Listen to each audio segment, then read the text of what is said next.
Okay, that'll wake you up a little bit. As I said, it's about 9 minutes past 8 here on We're showing Sunday. our age with Buddy Holly, Mark. Well, I played it for you. I know, and I still think he was the great. What have you done to your voice? Oh, I got a small cold, but he was one of the greatest, wasn't he? He was the greatest. I'll tell you a story, Rodney, about Buddy Holly. Back in 2004, I was over in the States covering the US elections. We used to do those sort of things in news and current affairs. And I was over there, and we ended up in this small town called Clear Lake, Iowa. And the reason we went there was to catch up with these people doing... I think that's where the plane crashed, was it? Thank you for spoiling the story, Rodney. Yes, that is exactly it. I got to this place. I kept thinking, Clear Lake, Iowa. Why do I know that name? And you're quite right. It was in Clear Lake, Iowa. Buddy Holly, the Big Bopper, Richie Valens, all played a concert there, and they got a charter plane to get to and the rest of the crickets went by bus, and all the other people went by bus. Plane crashed just out of town, and I drove around, and sure enough, there was the Surf Ballroom, which was the last place they played. It was absolutely tragic. You are listening to Radio Live, and of course that's the gravelly, sexy voice of Rodney Hyde there with a cold, and also on the panel this morning, Selwyn Manning. How are you, Selwyn? Not too bad. I'm the non-sexy voice side of the panel this morning, Mark. Oh, that's right. Now, listen, just before we get on to you guys, I just got to tell our listeners something, because the other thing that happened, it's still on the entertainment theme, on Friday night, I went along to in Wellington to the Spiegel tent, and there's this absolutely fantastic show on. It's called Spiegel World Empire. It is like an adult circus, I guess. You definitely do not want to take the kids to this. But it is it was absolutely fantastic, and you're sitting so close to the small stage, but you're talking about contortionists and acrobats, and a lot of them from Ukraine, just absolutely fantastic. Looks like they come out of the Olympics. And this astonishing couple who hosted all, Jonathan Taylor and Anne Goldman, and they're on the soundtrack to your life later on this morning at 9 o'clock or just after this. Absolutely sensational show. It was just fantastic. It was so good. I rang up Bridget Delaunay last night and said, hey, look, can we get some tickets to give away in the show? Because I think others should go and see it. It's not cheap. I'm warning you that now. I mean, like any good entertainment, you're paying to go there. So we have a double pass available for the Wellington show. They're going to be here until next month. And then in the new year, they're up to Auckland, and there's going to be a double pass to give away for up there as well. Doesn't matter where you live, but you got to text us 3920 keyword live and say whether you're after the Auckland pass or the Wellington pass, and we're going to give those away. I'll give those away. We'll let you know after 10 o'clock who was going to win those. Love giving away free stuff here on Radio Live, and I'm telling you, I was blown away by this thing. It was one of the best nights' entertainment I've ever had. And as I say, it's not some sort of cheap show. It is really absolutely fantastic. So anyway, if you're keen to go and check out an adult circus, and it's one of those terrible ones too where you just don't want to make eye contact with anyone because there's a bit of audience participation, and I hate that because quite often I get called out. So anyway, text us 3920 keyword live, and it's either you've got to nominate Auckland or Wellington, double pass in both cities to give away. Anyway, we have got so much to talk about this week, haven't we? So Rodney, I want to start with you. John Banks, just when you thought it was safe to go back in the water, I mean, you saw him, he was so wrapped, wasn't he? I mean, okay, he's still facing the charges, could be charged again, but he is no longer convicted. No, it's huge for him because, he took it very seriously. He takes his reputation very seriously and following the law very seriously, so it was a big hit on him personally to end his career that way. And good on him. He and his wife stuck at it. I don't think they will prosecute him because it's basically Kim.com's word along with his wife and his bodyguard against Amanda Banks and John Banks. The judge favoured Kim.com. So why should that change, Rodney? Because now they have two independent witnesses, and of course I think it would be fair to say that Kim.com's credibility isn't quite where it was hitherto. So it'll be interesting to see if the Crown actually prosecute. Okay, Selwyn Manning, I'm sure you want to take the opportunity to apologise to John Banks and after all the terrible things you said about him when he was convicted. I don't know if I had such a litany there. I wasn't that interested, to be honest, but I think, Rodney's right. The guy has been able to get back to square one, and should the authorities actually wish to prosecute, they've got the opportunity to do so again. Selwyn, we know that everyone like you of a slightly leftish persuasion, and not that there's anything wrong with that, we're revelling in John Banks going down on this. Well, you might, some people obviously I don't revel in anybody's demise, irrespective of where they're placed. They're all people. But this thing here is John Banks faced the music. He came through with a conviction. He took that to appeal. The judges obviously ruled that it be squashed and go back to trial, and that's where it is. And good on him for doing that. As far as the position of the word against John Banks from the Kim.com camp, Rodney's absolutely right. It comes down to, in many respects, from what we saw of it without sitting in the courtroom, down to one word against the other or two words against two others. And, if it does go to trial, well, I do think that it's going to be a different condition. There is the population is taking a different look at this juncture, no doubt. And certainly the Kim.com reputations have taken huge hits in the last 6 months, and that's the realities. But Justice Wiley in that original case said he found Amanda Banks an unreliable witness, and he found the other ones credible. He did. That's where it comes down to. So the public opinion shouldn't make any difference, should it? Well, it does though, doesn't it? And that's why Rodney's raised it. So you know that too, Mark. That public opinion does have a major role in the way whoever it is looks at the credibility of another person. Now, John Banks had endured months and months and months of, personal attacks, professional attacks, political attacks against him. That does have an effect. It was a big deal too, because it was a minister in the John Key government. It was an entire political party, and of course a critical vote.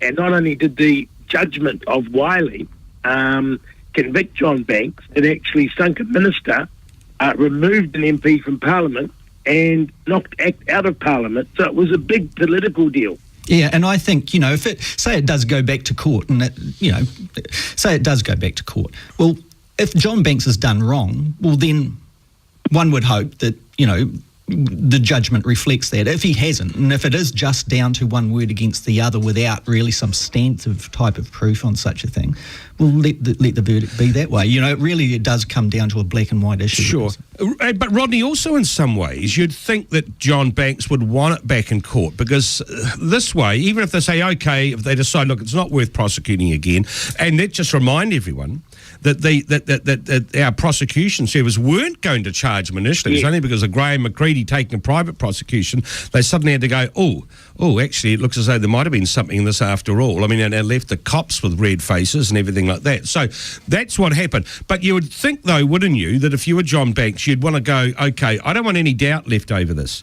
I want the court. I want the imprimatur of the court to say, I am innocent of this, rather than we can't be bothered prosecuting again. Oh, I'm absolutely certain he'd want that.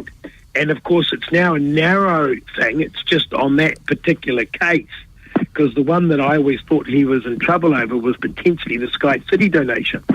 And, of course, Justice Wiley ruled that was okay and went for the .com one. I'm sure John Banks wants to go back to court. And, of course, he's got another remedy, potentially, which is perjury. Hey, but listen, if it does, if so the Court of Appeal, they quash the conviction, say, right, retrial, or, that's what they recommend, it's got to go back to trial again. Does that mean he goes back to trial on those Sky City charges as well? No, that would be double jeopardy. So he can only be re-prosecuted on the original conviction, if you follow me.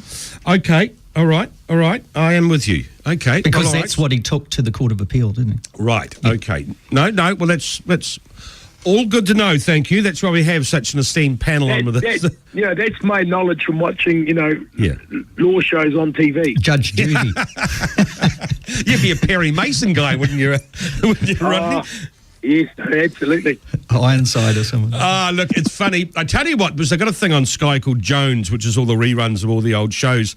It's funny looking back at some of those and things that, it's what you grew up with, and you wonder how this generation will look back in, say, 30 years' time at stuff. But you look back and you think, oh, my God, it is so slow, it's so dated, it sort of looks so clunky, the sets look so big. It's not quite fair. Rawhide is still a good show. Hey, I saw a rerun of Ironside once, and I was staggered by how much space there was between each line. It was I know. And they kind of looked at each other, waiting for the other person to respond. It was like 2-3 seconds, just sitting there, kind of clicking your fingers, saying, "Come on!" No, the pace is so totally different. And boy, it's also clean. The Cowboys are shot on set. They shoot someone and they just sort of fall over dead with no blood. No blood. Well, it's also incredibly sexist. You want to check out Wonder Woman. I mean, it's unbelievable. I think you might want to rephrase that, Mark. Yeah. We will come back with the husky Rodney and the not so husky Selwyn after this quick break. It's Sunday morning with Mark Sainsbury. Yeah, not just me, but Selwyn Manning and Rodney Hyde as well. They're our panel this morning. And as I said, so much to talk about. And if John Banks had a great week this week with his conviction being overturned, and we're waiting to see what happens about a retrial on him. This was all over, don't forget, the $50,000 donation from Kim.com to his mayoral campaign. And he was alleged to have asked them to split it into two so they could hide it. Didn't have to declare it. He was originally convicted, and his wife tracked down two American businessmen that they said had been at the same lunch who would contradict the evidence that .com and his wife Mona had given in the court case. Anyway, as I said, great week for him with this overturned. Not so good a week for the Prime Minister, Selwyn. No, it hasn't been, and I think that's where the issue is obviously located itself now. What we're obviously talking about is this apparent manipulation of the information released by the SIS via the OIA to Cameron Slater and later myself. Mark, I just think that there are mistakes all over this from both sides. But particularly in the Prime Minister's office, it rolls right back after the Glynn report, the Inspector General of Intelligence and Security report. Looking through that, we can see, in a way, how the politicians manipulated the SIS as much as the SIS ended up manipulating others. But it goes back, I think, to some key appointments that John Key made and the folly of that. Phil de Jour, for example, former National Party Research Unit head, was elevated to Deputy Chief of Staff in the Prime Minister's office. That's fair enough. But he was empowered by Prime Minister John Key to become the liaison in many areas between the Prime Minister, his office, and the SIS director. And we saw this in the exchange that Warren Tucker had with this man, who's a National Party appointee, who was told by Warren Tucker about his view more than anything else about the interaction between himself and the leader of the opposition, Phil Goff. Then this Phil de Jour scuttles off to Jason Eade, the hitman, the black ops guy that John Key had appointed, and basically says to him and orchestrates a tactic of getting some really bad press for their main opponent. And that is the manipulation of the operative side of our intelligence services. Rodney, do you believe John Key actually read that report? Yes, and I think that the meme that's come out of it, and I'm going to take harsh issue here, is bollocks and crap, because I think he has read it, and I just wish the people that were commenting on it, particularly journalists, had also read it. It's actually not a very easy report to read, but it's very clear that what John Key was accused of, he was absolutely cleared on. And to be quite honest, the only mistake that seems to be made here is that the suggestion of putting the OIA in, and even that's contested by the Prime Minister and the people involved, that was made to a blogger rather than a journalist. And Mark, that ministers have a long tradition of suggesting to journalists that they might like to put an OIA request in. And no one would make that a scandal or say that was a smear or a black op. Sure, that part's fine.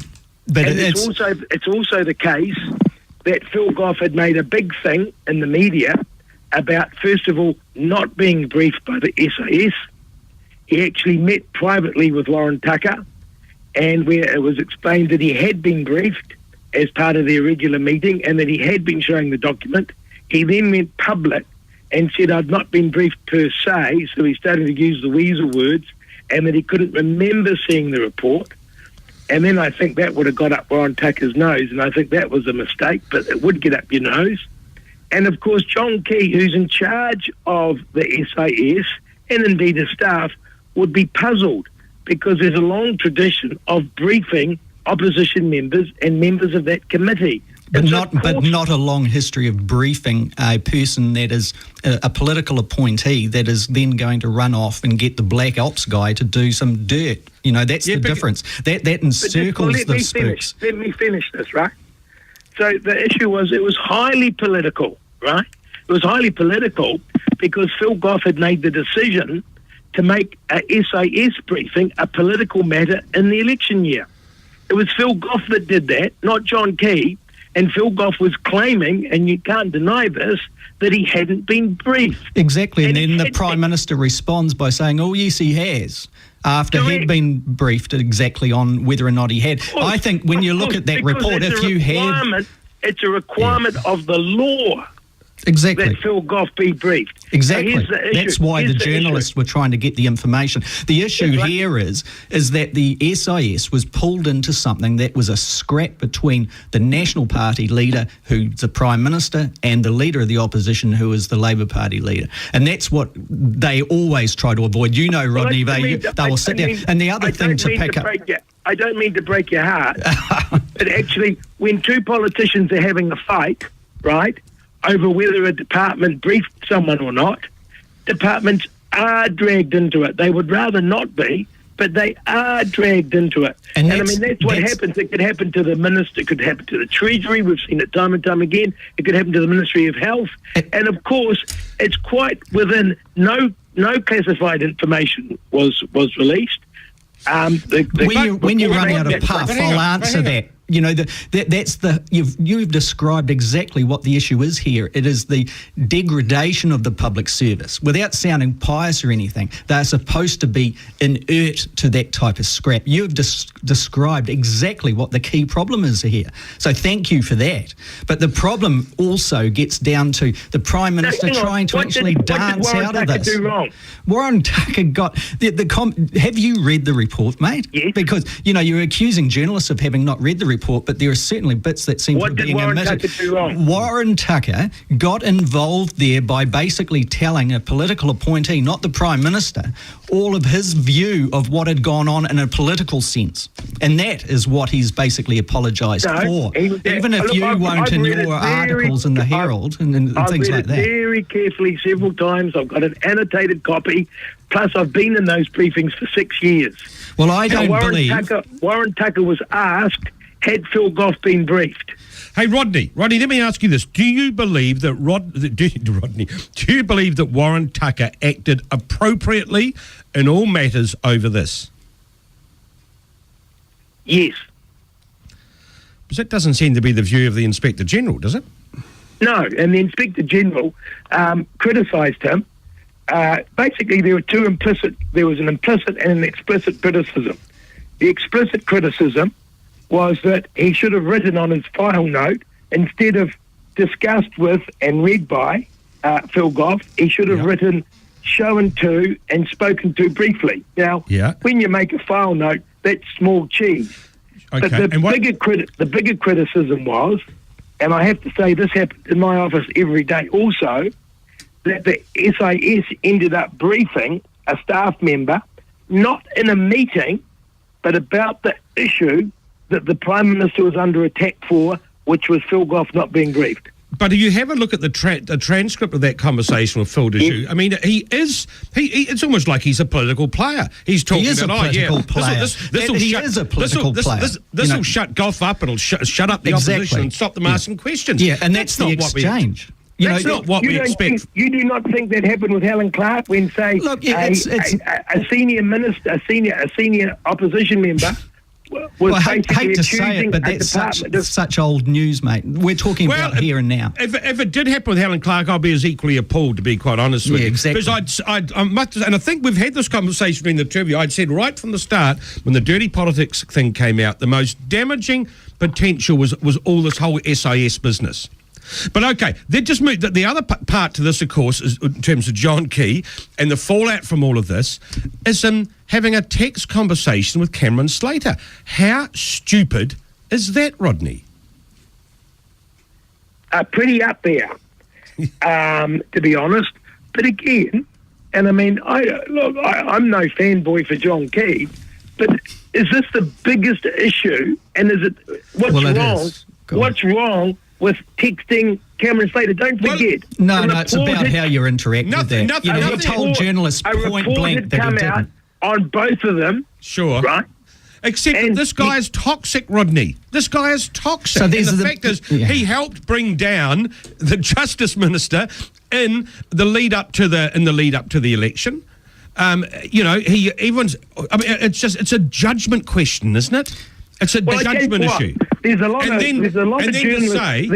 journalists in the press gallery that I thought at the time that I was an MP and a minister who were dishonest, lying assholes. But I'd still talk to them and I'd still take their texts. It's one of the banes of being a politician. Look, Mark, there's the value judgment, that's one thing, and that's obviously getting looked at. The other thing is when press gallery journalists asked the Prime Minister specifically if he had actually been in contact with Cameron Slater, and he said Jessica no. Williams. And Jessica, RadioLive's political editor. And she was told no. Now, how much is you can't weasel around a yes and no type of response here. It was a lie. So Rodney, you know full well it's not the events themselves are often small insignificant things. It's the how you handle them and how you respond to them and whether you deny them or not. And I mean, let's also agree on this. Yeah. It's a very, very difficult thing, and it was happening to me towards the end of my career, and of course it's much more intense. It's a very, very difficult thing for politicians now to handle the new media. How do you treat blogs? How do you treat them? Do you treat them like, journalists? What do you do? It's also a very, very difficult thing how to handle texts. It's a very difficult thing for the journalists to actually wake up and understand that there are blogs out there that are, in a way, competing with them and doing their job. I know. This is very, very tough stuff. I know it is. Hey, listen, Rodney, we're going to give that voice of yours a rest while we take a quick break and get some news heads. We're going to be back with Rodney Hyde and Selwyn Manning. It's Sunday morning with Mark Sainsbury. And a reminder, I'm giving stuff away again today. I've got a double pass to the Spiegel World Empire, which is the moment it's in Wellington, and the show is in a wooden tent. It's a Belgian thing. That's the Spiegel tent.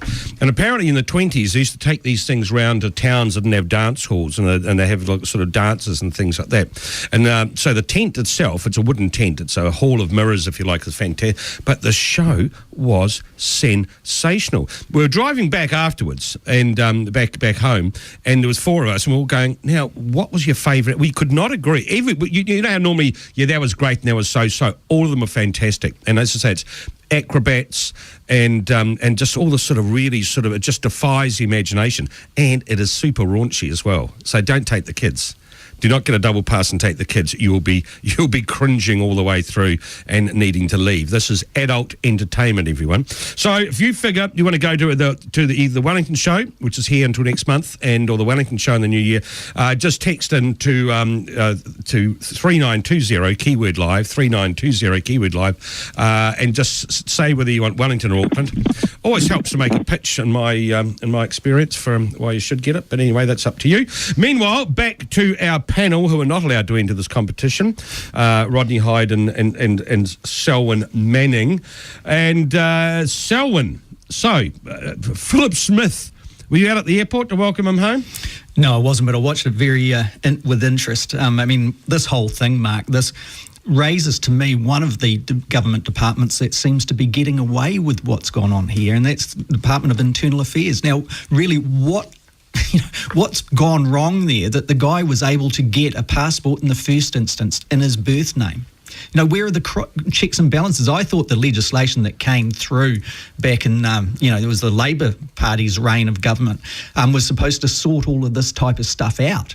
So just after the Israelis were able to get all those passports. Yeah. And all of us kind of, if we're applying for passports in the first instance or getting renewal, we see that there are a lot more checks and everything. Also, there was a tightening up on the kind of information that anybody could get via the births, deaths and marriages register and stuff like that. And it was there to stop this type of thing from happening.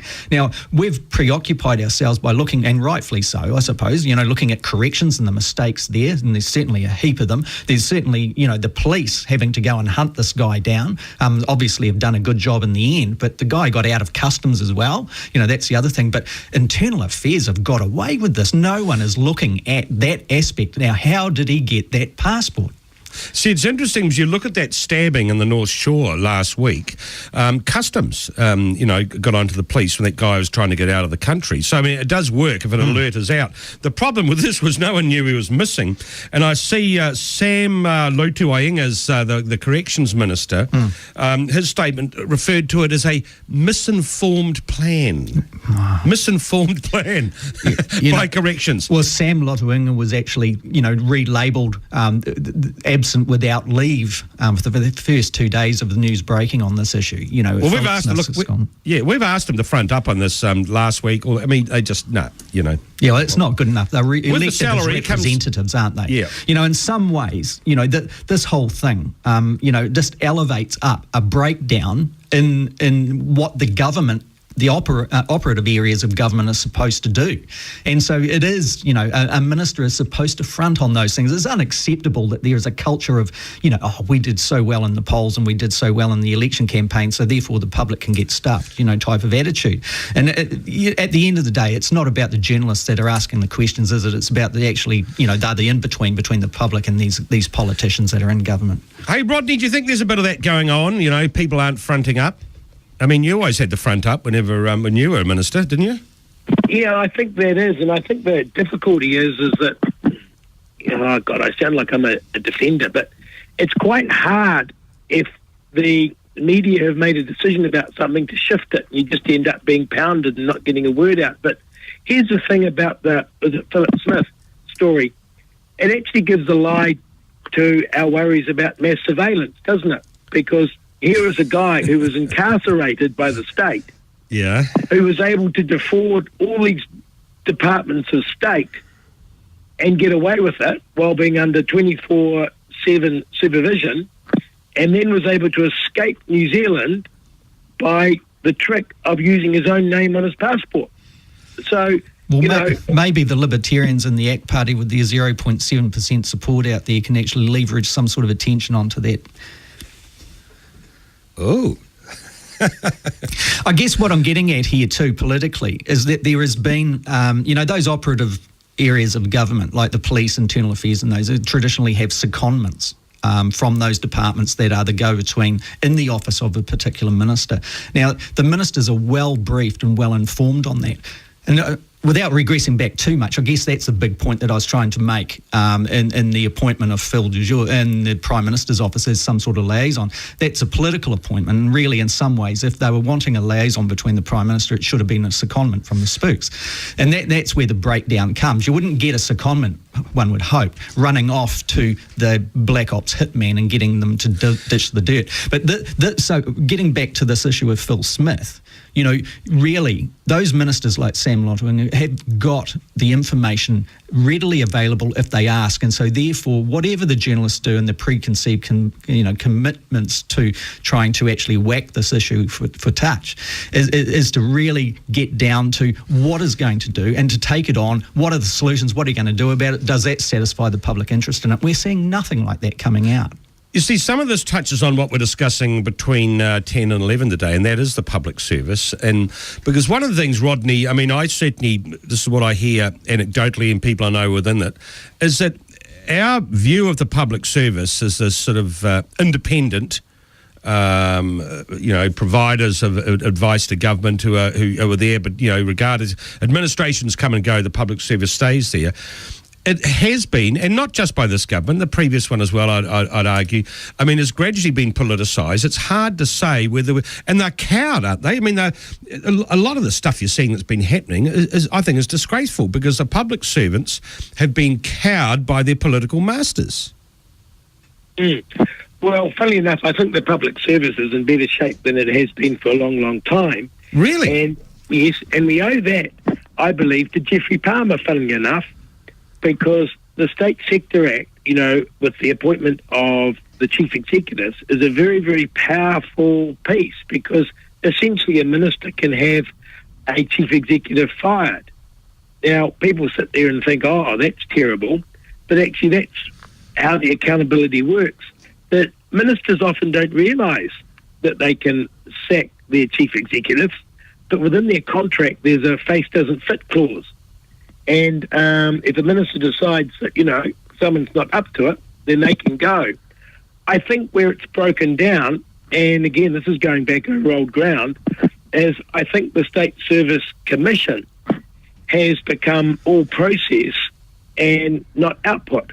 All cuddles and hugs and not enough independence. And we saw that with absolute disgraceful handling of, the Roger Sutton affair, and then the failure after the Roger Sutton affair to front up to it, because the whole thing hinges on the State Service Commission. There's a really good article that Vernon Small wrote in the Dominion Post, and it's online on Stuff, exactly on what you are talking about, Mark, Rodney and myself are hitting on here. And really, if the public are thinking, what does this matter? I think, Vernon's article lays it out exactly why it does. Yeah, I mean, the point that he made, and I I referenced Vernon in my column in the Sunday Star Times this morning, is that, it used to be, when they put out the incoming minister's briefing papers, there's stuff redacted because it's got to preserve the right for officials to give free and frank advice. And there's that no surprises policy. Minister, we want no surprises, but it's changed from no surprises to no embarrassment. And the one, and I mentioned this the other week, that still gets me was that when they put out that Ministry of Justice briefing paper and the sort of the techno geeks were able to do this or shift it round and suddenly unredact it. And the stuff they'd blocked out was them saying, well, we've got big budget issues which is threatening the administration of justice. I'm sorry. On what grounds is that redacted from a paper? On what grounds is the public... I mean, that's what I'm talking about, is that, it's all being done to a political agenda. Well, the other problem that we have is at the same time that we have this massive media with, internet and access, the newsrooms of the country are being devastated by budget cuts because no one can figure out how to make money in the age of the internet. Yeah. Yep. And every department, I mean, I'm sure one reasonable-sized department would have more PR people than a major newspaper in any city. Oh, they're massive. But I mean, what are they there to? Are they there to disseminate information or protect the government? Hey, look, we're going to go to another quick break and pay the bills. Stop it getting out. That's right. That's right. They're like the program prevention officers, we used to call them back in the tally days. Hey, look, we're just going to go to our last break and we'll be back with Rodney Hyde and Selwyn Manning. It's Sunday morning with Mark Sainsbury. And we're talking to our panel this morning, Selwyn Manning and Rodney Hyde. The Glen inquiry. This is the inquiry into family violence that was funded by Owen Glen. Had a few hiccups along the way, didn't it? A lot of the original people there bailed when these historic allegations against Owen Glen came out. But anyway, the report did come out this week. And one of the key things it's saying is that if when it comes to wants a standalone operational agency to implement a long-term strategy and a one family, one judge family violence court system. Selwyn, I like the sound of that. I mean, it seems to make sense, doesn't it? Because one of the things in the John Banks case, I think someone mentioned at one stage, I think during the course of that thing, he appeared before 20-something different judges. Yeah, and it makes sense. That's just in that thing. Family and violence, even more important, you have someone with some consistency looking at this. Yeah, exactly. And, then what we all know that the longer you look at an issue, the better you get an understanding of what is going on and what the outcomes ought to be. So it makes a lot of sense, even from the point of view of cost. Of cost wastage within, judicial circles and things like that. There's all sorts of benefits from it. I saw that unless you get a dud judge, of course. Oh, well, then you really get slapped, I suppose. But, the other thing too is this issue did actually get a response from the government. There was Anne Tolley and Amy Adams that actually did take their portfolio seriously and actually made a response. Now, a lot of people probably won't necessarily agree with the whole premise of where they were going, but they were acting and they were out there and actually stimulating a response to this. But, these are the things, aren't they? This particular report identified, wastage, identified the potential and likely and real failures of the current system and suggested and put out there solutions for debate. And I guess in many areas, that's what we're all trying to do, isn't it? And trying to actually stimulate some sort of progress on such key issues, particularly too when we see the evidence of things going wrong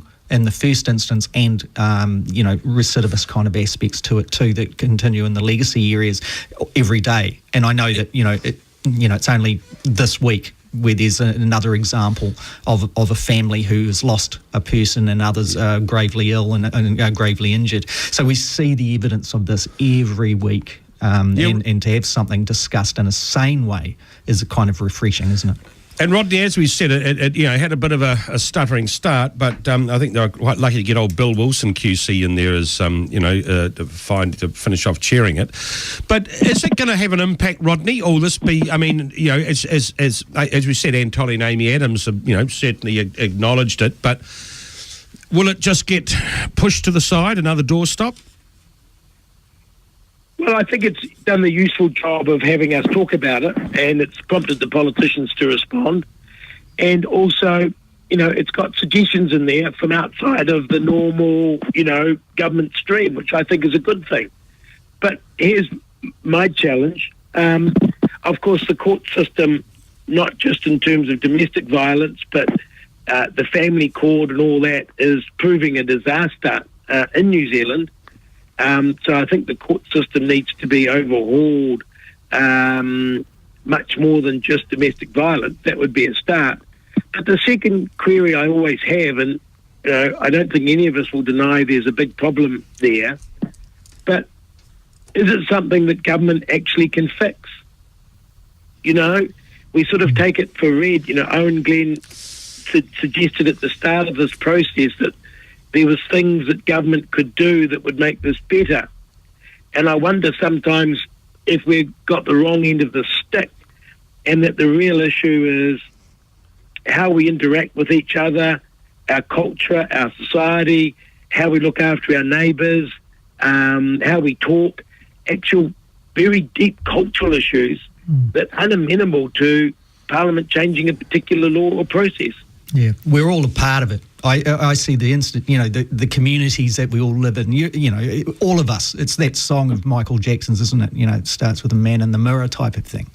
And we all kind of have it with, I don't mean here David Cunliffe kind of apologising for a man song. I'm talking about all of us as people make decisions, and it does start with us. And the other thing is government is an expression of us as a collective. And so the government has a role to play in this, and certainly where there's things that are not satisfactory, to actually fix those as far as the process and recourse is concerned. But yeah, culturally, yeah, even in the booze area, New Zealand has obviously got major problems over generations with booze and other stuff. And attitudes do evolve. I mean, you compare our attitudes to the same with the booze, towards violence, towards women, towards all sorts of things have certainly evolved over the years, and we've just got to hope they just start getting better. Hey, look, thanks. It's an interesting thing, isn't it? You think how we've changed attitudes to littering or smoking or drink driving in a generation.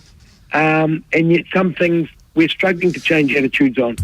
Well, we just have to get crack. We just have to do it, don't we? And we have to all put our voices behind it. Rodney Hyde, Selwyn Manning, thank you so much for being on the panel this morning. Look, coming up after the break, as I said, we're off to the circus. We're off to the circus, and we're going to have the soundtrack to your life as the MCs of the Spiegel World Empire. And as I said, we're giving away double passes in Wellington, Auckland. For that, just text us 3920 keyword live. Talk to you after the break.